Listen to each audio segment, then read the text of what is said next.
Hey coin collectors, and welcome to DC Coinroll International Coin Channel. And today it's the 1961 United States penny. You notice this one in the center is a little strange looking, and that's because it's a proof coin from 1961, and it just has a funny color to it all the way around.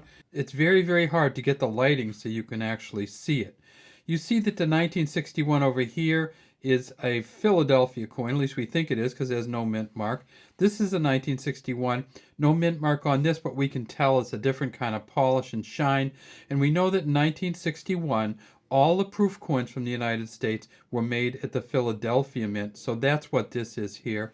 And then there was one other mint that made the coins, and that was Denver. In 1961, the Denver Mint made 1.8 billion pennies.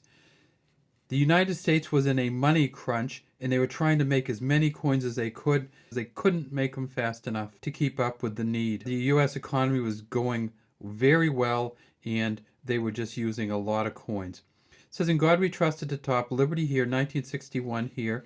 And if we tip it up, we see that there is a VDB down at the bottom here underneath for Victor David Brenner. We tip it up on the side, and we see it's a brass coin. And we get on to the back, we see it says United States of America, E Pluribus Unum, 1 cent here. And there's Lincoln in the center, FG over here for Frank Gasparo. And this coin is not a very good looking coin here, but guess what? This is an uncirculated coin. So in 1961 at the Denver Mint, they made 1.8 billion. At the Philadelphia Mint, they made 753 million. The best Philly that they've found so far is an MS67 Plus Red. They found 4 and they went for $8,500. The best Denver Mint they found so far is 3 MS67 Plus Reds, and they went for $10,000. There are a couple different varieties. When you look at the Denver Mint, what you want to look at is to see whether they put the D over a horizontal D. So this is a vertical D. It goes up and down. They actually had some where they missed them, and they put the D sideways, and then they put an up and down one over the top of it. So if you can find the D over the horizontal D, that would be great, because those are worth some money. And then finally, they did make the proof sets at Philadelphia. And this isn't a red coin. It's almost a yellowish coin. And you can see it's just really finely polished. Some pretty good detail in there, too.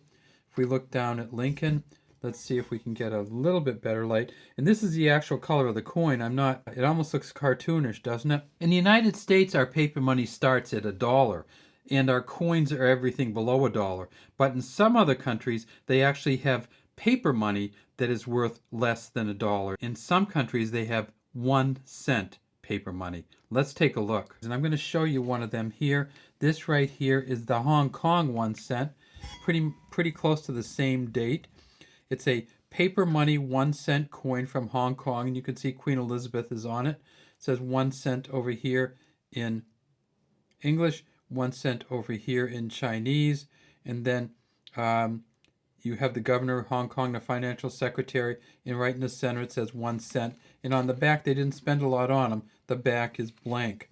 The U.S., the closest we've had really has been the military payment certificates. And here's a military payment certificate that was used in 1961. It's a 10-cent one.